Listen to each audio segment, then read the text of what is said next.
సిద్దిపేట జిల్లా Dubbaka revenue division ఏర్పాటు కేవలం కాంగ్రెస్ ప్రభుత్వంతో మాత్రమే సాధ్యమవుతుందని కాంగ్రెస్ నియోజకవర్గ ఇన్ఛార్జ్ చెరుకు శ్రీనివాస్ రెడ్డి అన్నారు. ధర్మాజీపేట 6-8 వార్డులలో ఇంటింటి ప్రచారం నిర్వహించారు. ఈ సందర్భంగా బీఆర్ఎస్ పాలనలో దుబ్బాక అభివృద్ధికి నోచుకోలేకపోయిందని ఆవేదన వ్యక్తం చేశారు. దుబ్బాక ఎమ్మెల్యేకు కేవలం భూ కబ్జాలు చేయటం తప్ప అభివృద్ధి చేయటం రాలేదని విమర్శించారు.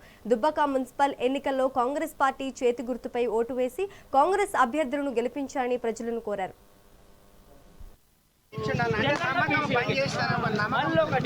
6వ వార్డుకు సపరేట్గా వాళ్ళకి చెప్తే మన పంచాయతీ అవుతుంది కానీ 1,50 లక్షలు ఎక్స్ట్రా ఇచ్చినాం అంటే 2 కోట్లు 2 సంవత్సరాలు 2 కోట్లు అంటే మీ మహిళలు ఏదన్నా పోవాలన్నా ఇక్కడ కొంచెం ప్లస్ ప్రాబ్లం ఉంది. ఇక్కడ తెప్పించడం సిద్దిపేటకు మీ అమ్మ ఇంటినా మేము మీ అమ్మగారికి పోయినా బిడ్డ ఇంటి 6వ వార్డులో ఇంటింటి ప్రచారానికి వచ్చిన మా అన్న చెరుకు శ్రీరాన్న ఆధ్వర్యంలో మరి మా భార్య అయిన రజిత టికెట్ ఇచ్చిండు.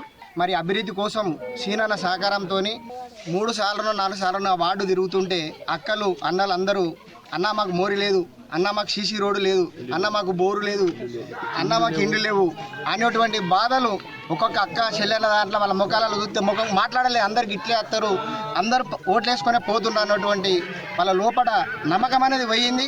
ఈరోజు వాళ్ళకి చెప్పిన అక్క నేను మా అన్న ఉన్నాడు, మాకు ముత్యంరెడ్డి సార్ ఎట్లయితే ఉన్నాడో అభివృద్ధి చేసిండో మా చెరుకు శ్రీరన్న ఆధ్వర్యంలో ఈ 6వ వార్డులో మీకు స్వచ్ఛమైన పనులు చేసి పెడతానని మాట ఇచ్చిన అన్న సహకారంతో ప్రతి రోడ్డుకు ప్రతి మోరికి హామీ తీసుకున్న ఈ 6వ వార్డు ఉన్నటువంటి అక్కలు చెల్లెళ్ళు అందరూ మరి చేతు గుర్తుకు ఓటు వేసి మమ్మల్ని భారీ మెజార్టీతో గెలిపించాలని మీ అందరికీ పేరు పేరున ఇంకా నమస్కారాలు పెడుతున్నా. నియోజకవర్గ ఇన్ఛార్జ్ అయిన శ్రీనన్న గారికి వచ్చినందుకు నా యొక్క నమస్కారాలు.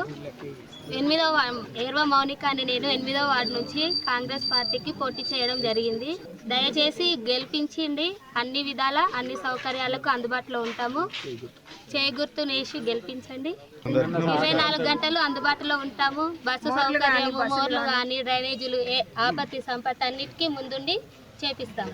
6వ వార్డుల రజిత గారిని గెలిపించాలని, ఎందుకంటే 10 సంవత్సరాల నుంచి ఇక్కడ గెలిచిన శాసనసభ్యులు సిద్దిపేటకు నిధులు పోతా ఉంటే చోద్యం చూసి ఈరోజు కాంగ్రెస్ ప్రభుత్వం ఏం చేయాలని మాట్లాడుతున్నారు.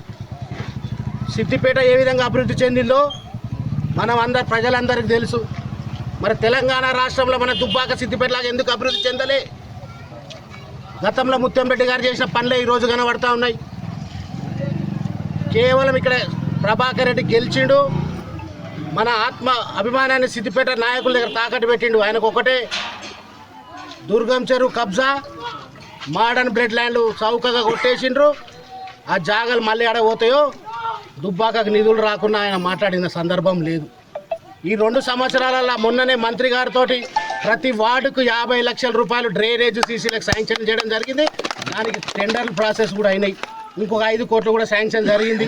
గత ప్రభుత్వంలో టౌన్ హాల్ అన్నారు, లైబ్రరీ అన్నారు, ఏవో జీవోలు దొంగ జీవోలు తెచ్చి మభ్యపెట్టి డబ్బులు పంచి గద్దెనెక్కిన తప్ప దుబ్బాక అభివృద్ధి కోసం వాళ్ళు చేసింది ఏం లేదు. ఖచ్చితంగా ఇది ప్రజాప్రభుత్వం. ఈరోజు ప్రజలందరికీ కూడా 200 యూనిట్ల ఉచిత కరెంట్ వస్తుంది. సన్న బియ్యం అసలు 10 సంవత్సరాలు ఒక రేషన్ కార్డు ఇచ్చిన పాపన పోలే. కాంగ్రెస్ ప్రభుత్వం వచ్చిన తర్వాత ప్రతి ఒక్కరికి రేషన్ కార్డు వచ్చిన ఈరోజు అందరూ సన్న బియ్యం తింటున్నట్టు అది కాంగ్రెస్ పార్టీ ప్రభుత్వం.